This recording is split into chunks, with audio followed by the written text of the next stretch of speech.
मैं अब कार्यक्रम को संबोधित करने के लिए, अपने विचार रखने के लिए हम सब के बीच आ रहे हैं हमारे प्रदेश कार्य समिति के सदस्य, जियाडा के पूर्व स्वतंत्र निदेशक रहे बड़े भाई श्री सत्येंद्र कुमार जी।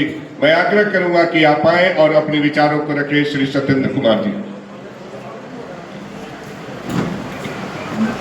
सम्मानित मंच, उपस्थित भारतीय जनता पार्टी के समर्पित अनुभवी कार्यकर्ता मित्रों, हम सभी आदरणीय नेता बाबूलाल जी को यहाँ सुनने आए हैं और आप भी उन्हीं को सुनना ज़्यादा पसंद करेंगे। कार्यकर्ता मित्रों, बाबूलाल जी का धनबाद से बहुत ही आत्मीय संबंध है और प्रदेश भी इस बात को जानता है। और जब कोई प्रदेश के द्वारा किसी नेता को भेजने की बात होती है तो वह नाम प्रथम प्रदेश बाबूलाल जी को ही तय करता है। और बाबूलाल जी की उपस्थिति हम धनबाद के कार्यकर्ताओं के लिए गौरव का विषय है। हम चाहेंगे कार्यकर्ता मित्रों से जोरदार तालियों से बाबूलाल जी का अभिनंदन करें।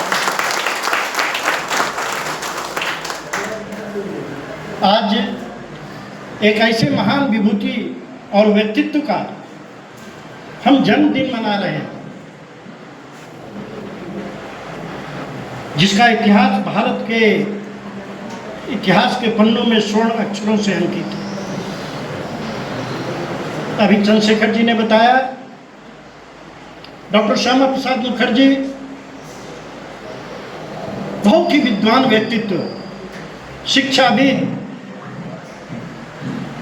और 1932 मात्र 32 वर्ष के उम्र में कलकत्ता यूनिवर्सिटी के वाइस चांसलर बनने का सौभाग्य प्राप्त हुआ और वो भी चार्ज अपने पिताजी से ही लिए, डॉक्टर सर आशुतोष मुखर्जी से।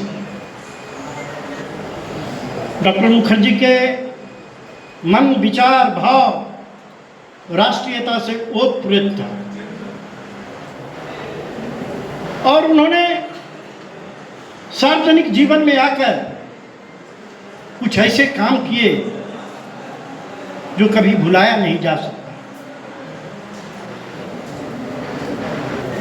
सार्वजनिक जीवन में आए, हिंदू महासभा से इनकी सार्वजनिक जीवन की यात्रा प्रारंभ हुई और देश की आज़ादी के बाद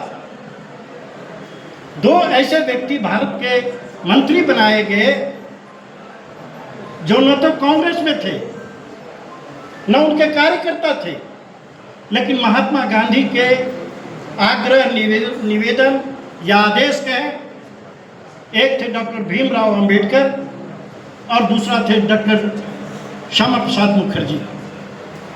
ये दोनों पंडित नेहरू के मंत्रिमंडल में सदस्य बने और कुछ ही महीनों के बाद कांग्रेस के मुस्लिम तुष्टीकरण के कारण डॉक्टर श्यामा प्रसाद मुखर्जी ने मंत्रिमंडल से त्याग पत्र दे दिया। डॉक्टर भीमराव अंबेडकर को इतना जलील किया गया कांग्रेसियों के द्वारा, उन्होंने भी मंत्रिमंडल से त्याग पत्र दिया।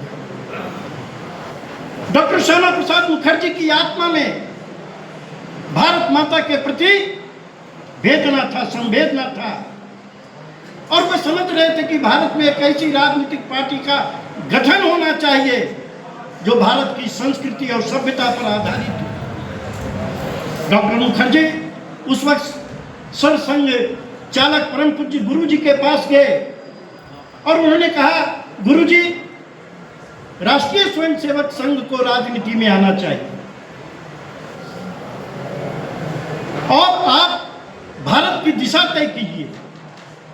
गुरु जी ने स्पष्ट शब्दों में कहा, संघ की स्थापना राजनीति करने के लिए नहीं हुआ है, हम कभी भी राजनीति में नहीं जाएंगे, लेकिन मैं आपकी बातों से प्रभावित हूं और मैं संघ के कुछ तपे तपाए स्वयंसेवकों को आपको देता हूं।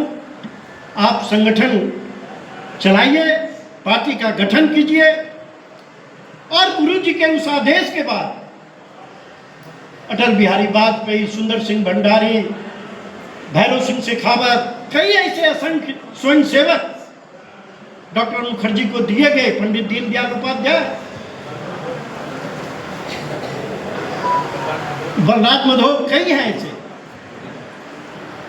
और मित्रों, 1951 में कानपुर में भारतीय जनसंघ की स्थापना हुई। प्रथम राष्ट्रीय अध्यक्ष डॉक्टर श्यामा प्रसाद मुखर्जी बने और पंडित दीनदयाल उपाध्याय जी संस्थापक मंत्री बने। और इनकी अध्यक्षता में प्रथम लोकसभा का चुनाव 1952 में हुआ, जिसमें पूरे भारतवर्ष से 3 लोकसभा सदस्य जीत कर गए थे। उसमें एक डॉक्टर श्यामा प्रसाद मुखर्जी थे।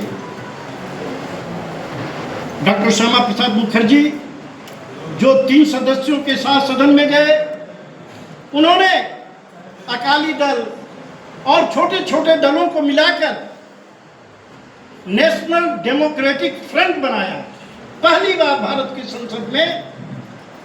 और हम भारतीय जनता पार्टी के कार्यकर्ताओं को आज गर्व होता है कि अगर देश की आजादी के बाद पहला प्रधानमंत्री अगर पंडित नेहरू हुए, तो देश की आजादी के बाद पहला प्रतिपक्ष का नेता हमारा नेता डॉक्टर श्यामा प्रसाद मुखर्जी हुए। और डॉक्टर श्यामा प्रसाद मुखर्जी ने सदन में नारा दिया, तो अभी सारे वक्ताओं ने कहा, एक देश में 2 निशान, 2 विधान, 2 प्रधान नहीं चलेगा, नहीं चलेगा। एक देश में 2 निशान का मतलब उस वक्त भारत के 2 झंडे थे, भारत का तिरंगा झंडा और कश्मीर का अलग झंडा होता था। 2 विधान, भारत में रहने वाला व्यक्ति, कश्मीर में रहने वाला व्यक्ति भारत के कोने कोने में जाकर जमीन खरीद सकता, मकान बना सकता, रह सकता था। लेकिन भारत के राष्ट्रपति की भी इच्छा होती कि हम जम्मू कश्मीर में जाकर 1 बित्ता जमीन खरीद ले, तो भारत का संविधान इसका इजाजत उनको नहीं देता। 2 प्रधान, एक देश में 2 प्रधान, 2 प्रधानमंत्री, भारत के प्रधानमंत्री और कश्मीर के मुख्यमंत्री को वजीर आजम कहा जाता था। और इसी को मुद्दे बनाकर डॉक्टर श्यामा प्रसाद मुखर्जी ने कहा, और इतना ही नहीं, अगर आप कश्मीर जाना चाहते तो धारा 370 के अंतर्गत आपको पासपोर्ट लेना पड़ता, बिना पासपोर्ट के आप कश्मीर नहीं जा सकते थे। डॉक्टर मुखर्जी ने सदन में नारा दिया, एक देश में 2 निशान, 2 विधान, 2 प्रधान नहीं चलेगा। डॉक्टर श्यामा प्रसाद मुखर्जी बिना वीजा और पासपोर्ट के कश्मीर की पदयात्रा उन्होंने की। 21वें दिन कश्मीर की सीमा पर उन्हें गिरफ्तार कर लिया गया और गिरफ्तार करके जेल के शिकंजों में डाल दिया गया। रहस्यमय ढंग से 22वें दिन उनकी मृत्यु हुई। जनसंघ से लेकर भारतीय जनता पार्टी का एक कार्यकर्ता जानता है, डॉक्टर मुखर्जी की मृत्यु नहीं, डॉक्टर मुखर्जी की कांग्रेसियों के द्वारा राजनीतिक हत्या की गई थी। लेकिन उसे शायद भूल गया कांग्रेसियों ने, भारत माता के कोख में ऐसे संतानों की कमी नहीं।